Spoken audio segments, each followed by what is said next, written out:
رئيس الحفلة المؤخر وضيوفنا الكرام وأساتذتي الأجلاء، نحن نحتفل بيوم الاستقلال للهند اليوم، وبهذه المناسبة السارة أقوم أمامكم لإلقاء الكلمات على موضوع هام، وهو إسهام المدارس الإسلامية في إعداد الجيل النافع.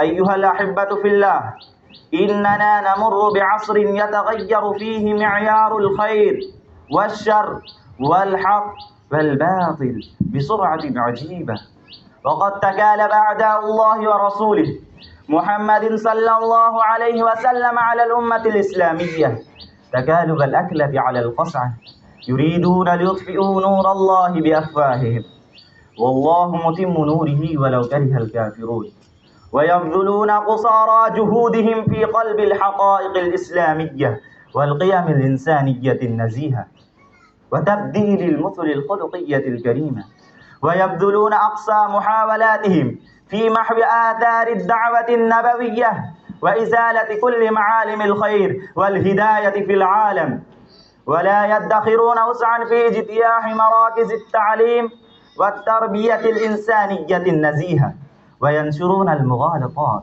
والدعايات الكاذبات نحو مجهودات وماثل المدارس الإسلامية التي هي أكبر مركز لإعداد الإنسان المخلص والإنسان النافع، وإعداد الإنسان الذي يشعر بمسؤولياته نحو الحياة والمجتمع. أيها الإخوة في الله، أهمية المدارس الإسلامية واضحة وظاهرة وباهرة لدى الجميع من المثقفين وأهل العلم.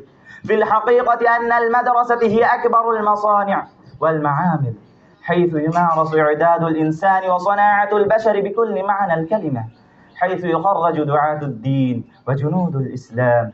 المدرسة محطة توليد الكهرباء للعالم الإسلامي في الحقيقة، يوزع منها الكهرباء للعالم الإسلامي في الحقيقة، بل في المعمورات الإنسانية كلها.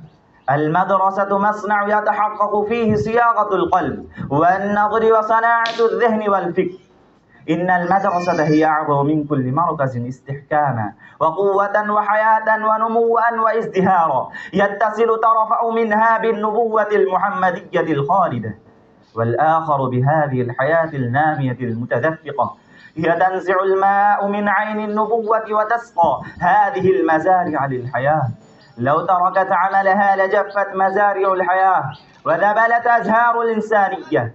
أيها الإخوة في الله، أريد أن تبذلوا التفاتكم وانتباهاتكم إلى هذه النقطة المهمة، أن المدارس الإسلامية إنما يبنى أساسها على خدمة الإنسانية فحسب، إذ أن جو المدارس الإسلامية لا يصلح لإشباع الجوع المادي، ولا يصلح لإرواه غلة الجاه والمادة، ولا يصلح لشفاء علة دائر الثروة والمال، بل إن المدارس الإسلامية تعنى بتخريج رجال يختلفون عن عامة البشرية تماما في ذوقهم ومزاجهم وأمنياتهم وأمالهم. تخرج هذه المدارس دعاة صالحين، دعاة الخير، دعاة الهاديين مهديين، يبدون نارا للهداية والرشد هدد الناس به في ظلمات الحياة ودياجر الأوهام والأباطيل. تخرج هذه المدارس العربية طائفة صالحة قانتة متفكهة في الدين، ينظرون قومهم إذا رجعوا إليهم لعلهم يحذرون. تخرج هذه المدارس رجالا من الطراز الأول، من الرعيل الأول من المسلمين، ممن يحملون فكرة عالية عن الحياة الإنسانية وغايتها وهدفها، ويملكون نظرا ثاقبا يتوسلون به إلى أعماق حقائق الحياة الإنسانية، حقائق الإنسانية والأشياء، وهم لا ينخدعون بمظاهر الأشياء وزخارفها، وكأنهم يطلون على زخارف الدنيا وبهائها الكاذب.